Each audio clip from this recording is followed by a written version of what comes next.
Can you say why America is the greatest country in the world? Diversity and opportunity. Lewis? Freedom and freedom. So let's keep it that way. Well, why is America not the greatest country in the world, Professor. That's my answer. You're saying... Yes. Tell students that America is so star-spangled awesome that we're the only ones in the world who have freedom. Canada has freedom. Japan has freedom.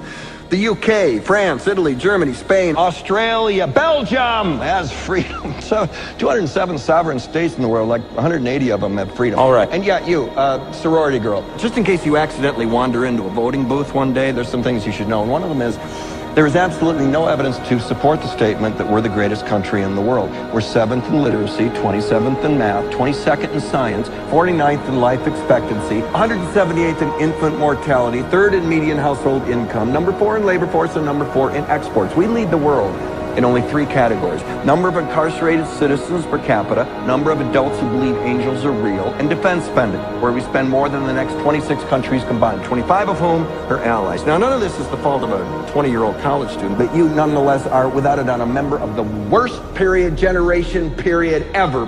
So when you ask what makes us the greatest country... WikiLeaks. Following that revelation, we looked closely at what else was going on. And in fact, as Kristen said, from 2006, it became apparent that the US National Archive had reverse classification of over 55,000 pages of... Texas, there was a large foreign military base. Say Chinese or Russian. Imagine that thousands of armed foreign troops were constantly patrolling American streets in military vehicles. Imagine they were here under the auspices of keeping us safe, or promoting democracy, or protecting their strategic interests. Imagine that they operated outside of US law and that the Constitution did not apply to them. Imagine that every now and then they made mistakes or acted on bad information and accidentally killed or terrorized innocent Americans, including women and children, most of the time with little or no repercussions or consequences. Imagine that they set up checkpoints on our soil and routinely searched and ransacked entire neighborhoods of homes. Imagine if Americans were fearful of these foreign troops and overwhelmingly thought America would be better off without their presence. Imagine if some Americans were so angry about them being in Texas that they actually joined together to fight them off in defense of our soil and sovereignty because leadership in government refused or were unable to do so. Imagine that those Americans were labeled terrorists or insurgents for their defensive actions and routinely killed or captured or tortured by the foreign troops on our land. Imagine that the occupiers' attitude was that if they just killed enough Americans, the resistance would stop. But instead, for every American killed, 10 more would take up arms against them, resulting in perpetual bloodshed. Imagine if most of the citizens of the foreign land also wanted these troops to return home.